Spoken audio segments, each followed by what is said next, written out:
பல ஊர்களுக்கும் யாத்திரை சென்ற பட்டினத்தார் ஒரு ஊரில் தங்கினார்.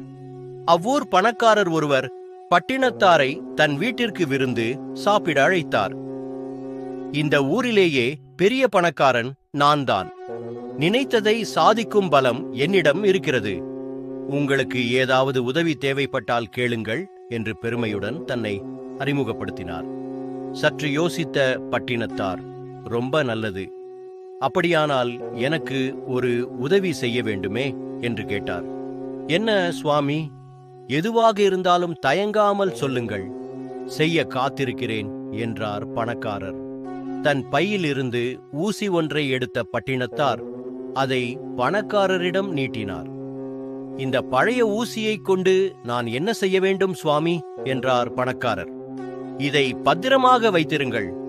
நாம் இருவரும் இறந்த பிறகு மேல் உலகத்தில் சந்திக்கும் போது திருப்பிக் கொடுத்தால் போதும் என்றார் பட்டினத்தார். இறந்த பிறகு இந்த ஊசியை எப்படி கொண்டு வர முடியும் என்று கேட்டார் பணக்காரர். அவரை பார்த்து சிரித்த பட்டினத்தார், இந்த உலகை விட்டு போனால் சிறு ஊசியை கூட கொண்டு போக முடியாது என்று நீங்களே ஒத்துக்கொள்கிறீர்கள். ஆனால் நினைத்ததை சாதிக்கும் வலிமை இருப்பதாக தற்பெருமை பேசுகிறீர்களே. ஒருவன் செய்த நன்மை தீமை மட்டுமே இறந்த பிறகு கூட வரும். செல்வத்தால் யாரும் கர்வப்படத் தேவையில்லை.